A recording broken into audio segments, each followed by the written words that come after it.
چې ستا په زندګۍ کې محمدي طریقې دا زندګي ده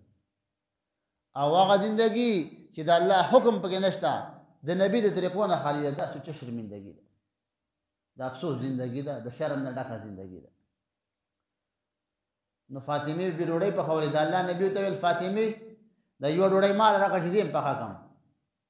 د الله نبی ډوډۍ پخا کړله د الله نبی راغی بار بار راځي فاطمه څنګه چل دی وای د الله نبی ټولې ډوډۍ پخې شولې خو د کومې ډوډۍ نه چې د سردار د جهان لاس لګېدل دی هغه نه پخېږي الله نبی وای د دینه زما لاس لګېدل ورته اجازت نشته که چېرته زما شته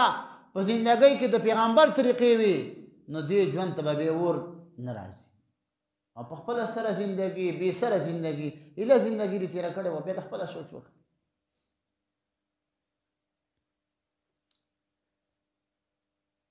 خنسا بیبي یو زنانه ده صحابیه ده صحابیه ښځه افسوس افسوس چې زمونږ مخې ته څومره تاریخ پروت دی د صحابه او د بیبیانو د ماشومان من غافل تشه ورځ یاسې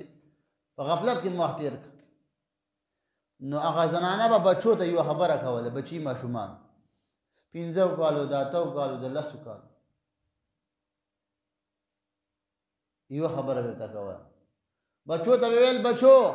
ستاسو د ماما ستاسو د ماماګانو په لمن ما داغ نه دی لګولی او بچو ستاسو د پلار په لمن ما داغ نه دی لګولی ماشومان په دې خبره نه پوهېدل بار بار به یې ویل چې کله به یې ډوډۍ ته کېنول دا خبره به یې ورته کوله کله به راغونډېدل ویل بچو ستاسو د عزت خیال ما ساتلی نو بچو ته یو ورځ ویلې ویل ابۍ دا خبرې ته ټول عمر کوې چې زمونږ د پلار لمن تا پاکه ساتلې زموږ د ماماګانو د ترونو د دوو قبیلو لمن دې پاکه ساتلې په دې خبره خو موږ نه پوهېږو ماشومان ویل بچیه داسې ته ویم چې ما په زندګۍ کې غلط کار نه دی کړی بیا چې زلمی شي بیا تا ته خلک پیغور کوي چې د هغه ښځې زوی او ستا پلار ته پیغور کوي ستا ماماګان ورونو ته پیغور کوي ماماګانو ته پیغور کوي د هغې نه مې پاک ساتلي وایي ویل یوه خبره ته کوم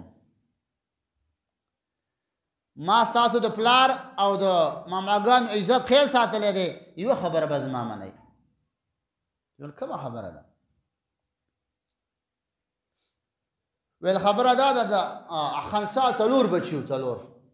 هلکان ویل 4 ونه به تاسو په جهاد کوئ چې په جهاد کې شهیدان شئ شهید ته به په ورځ د قیامت الله وایي شهید ورشه جنت دې په انتظار دی